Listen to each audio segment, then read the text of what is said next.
Hi, Chris here from the Financial Bishop, where we talk about personal finance for the real world. Today we're going to be talking about single expense financial independence.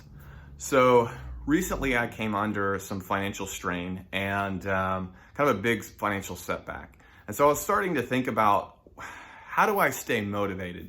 What is it that's going to kind of keep me on track and investing every month?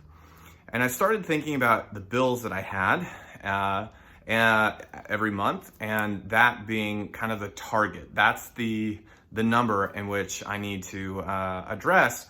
But thinking of it in just a lump sum, big number kind of format, it's really depressing to think about how many years do I have to invest in order to obtain this. So I started to think about Dave Ramsey and the Snowball effect and the behavioral economics behind that, about obtaining little wins and having those like dopamine hits where you can stay motivated. And so I kind of started looking at individual expenses or line item expenses and trying to figure out, okay, how much money do I need in order to be financially independent for that one line item? So for my groceries, so I know I will never go hungry again, right? So I'll always have money in perpetuity for that line item.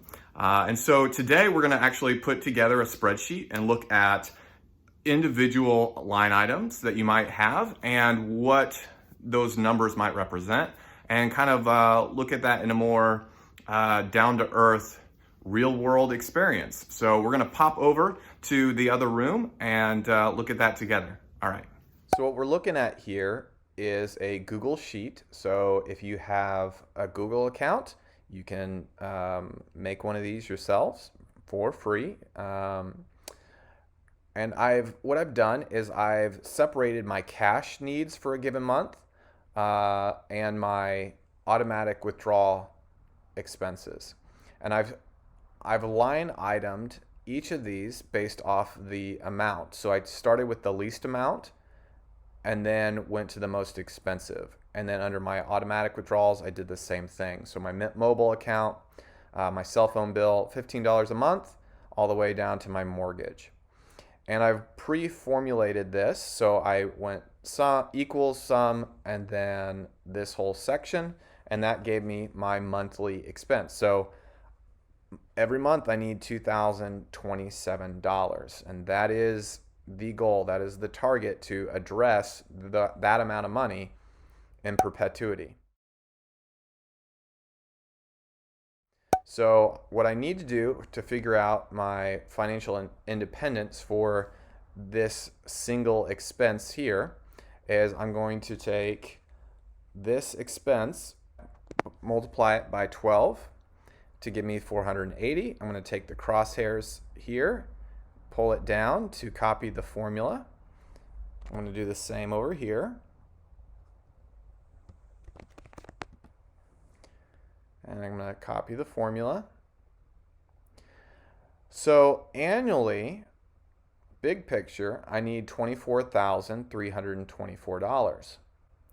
So that's a lot of money, right, to think about. But the nice thing about the single expense financial independence, the way I like to think about it is it's like a mini endowment. And so all I need is to address this $480 a year, right? So what does that look like? How do I figure out that number? Well, what I'm going to do is I'm assuming a couple things. First, I'm assuming that we're going to use a 3% safe withdrawal rate. Some people want to use 4%, and that's fine. Just for our sake, for my personal preference, if you have more than a 30-year time horizon, I would recommend closer to a 3% goal. And so what I'm going to do is I'm going to say equals this number. And in order to get a safe withdrawal rate of 3%, I'm going to multiply this number by 33 point, and then there's 7 threes after this. 1, 2, 3, 4, 5, 6, 7. And so I need $16,000 in investments in order to produce $480 annually, aka $40 a month for this line item. And I am assuming kind of a plain vanilla brokerage account, so I have full access to this money. Okay, sidebar. Why a brokerage account instead of a 401k account, 403b account, or a traditional IRA? Well, two reasons. The first reason is it's the simplest method to go about doing this. You have a brokerage account, just straight up, you have full access to it, and that's that. It's not the most tax efficient, but it's the simplest. The second reason is that there's some psychological friction for some people who don't want to tie up their money in a traditional IRA or a 401k until 59 and a half without the dreaded penalty of the 10% early withdrawal penalty, and then on taxes on top of that. So this way, it's just reducing that psychological friction so that people who are a little hesitant would be willing to participate because they know that they have access to that money. Now, granted, if you sell stocks within a short amount of time, short being within a year, then of course you're gonna pay short-term capital gains tax if it actually gains, so there's that to be considered. But the idea is that you're going to keep that money in there so that for every dollar that it makes, every dividend payment, it's building on one another, right? So if you get a $50 dividend payment, right, that $50 is now making money that next dividend round, right? That next quarter, it's going to make money for you. And so that snowball effect really starts to kick in the more money that you have in there. And so let's go ahead and pop back over to the spreadsheet.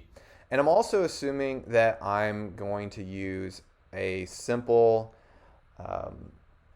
low-cost index fund like Vanguard Total Stock Market, either the ETF version, which is VTI, or the mutual fund, which is VTSAX.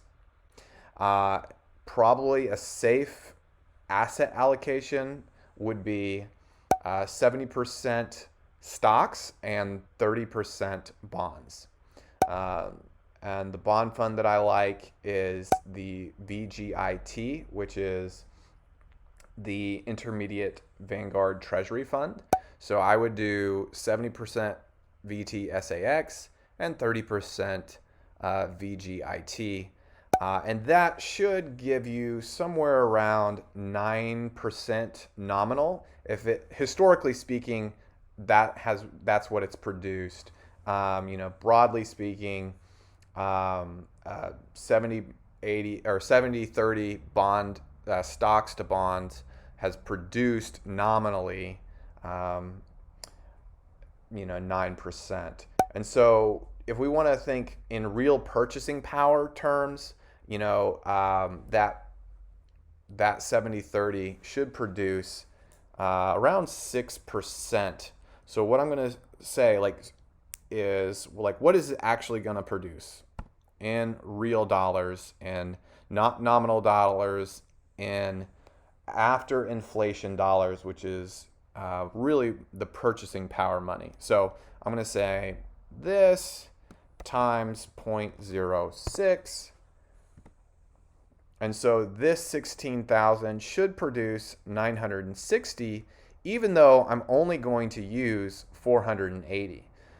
So, but while you're saving up, so once you reach this 16,000, then you're going to go on to the next expense, right? So really, we probably should have started with the $15 because that's the least expensive. But just for this category up here, then we would go and start addressing this $60 a month natural gas bill. Or actually, that's the gasoline bill. Yeah, so for my car or for your car. So what's nice about that then is all of the money that you were putting into this line item, right? You're now putting into this line item, and the real, not the nominal, but so after inflation, real purchasing power money, $960 annually is going to get put back towards this, right? And so we're going to copy this formula all the way down here. And so then the next line item, once you've got the 24,000 then saved up, and you go for the next line item, so you need 40,000.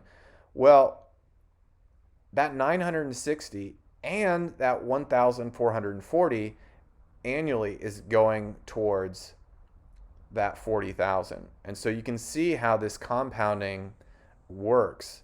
And I'm going to do the same thing down here. So I'm going to say equals this. And again, the goal, so we're going to multiply that by, we want a 3% safe withdrawal rate. So we're going to multiply that by 33.1234567. And so $6,000 is all I would need to pay for my cell phone bills in perpetuity. And then again, I want to know what is this actually, what's this 6,000 going to produce in after inflation kinds of money. So what's the real purchasing power? So it's going to produce around $360. Now again, I'm going to copy that formula and put it down here. And again, this number here, these numbers, we're not going to spend that annually. It's what it produces. What we're going to spend annually is over here in this column, right? In column D. And so you can see that there's a big difference between these numbers, and that's to give you a lot of security, and especially during times where the market draws down substantially. In a given lifetime, you should expect that you will live through 3-4 different market crashes. So where the the market's going to drop 30 to 50%, and that's just expected. So that's why we give ourselves a pretty big window of cushion here between what the assets should produce in a given average, maybe 10-year period, and what you're going to need, day to day. And so what I've done then over here is I've added up what it's going to produce. So once you've saved up for all of this, right, then it should be producing in real dollars 13,200.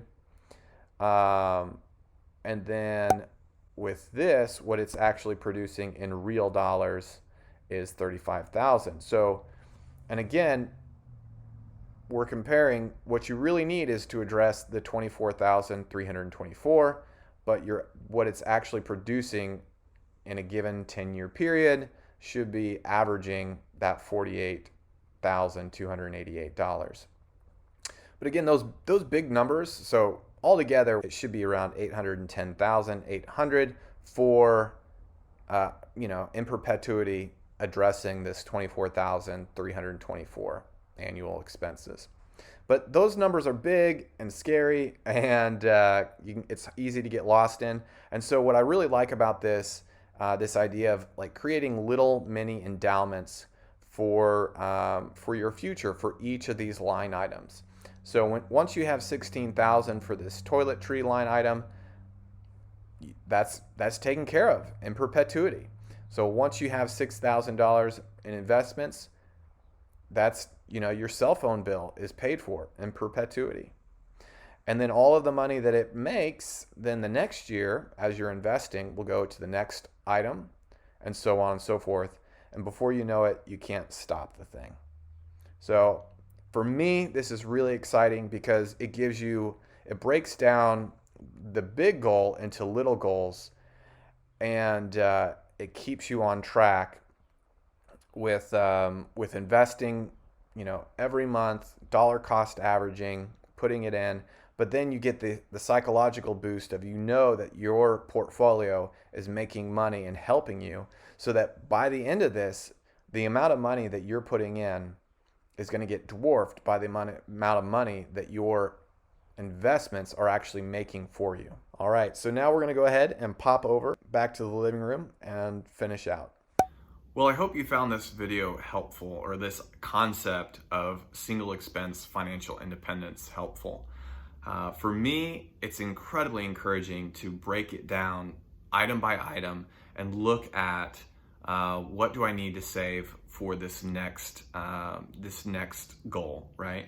And then as I progress, then all of that money that I was saving for this one goal, all the money that is now making for me is going to the next goal and to the next and to the next.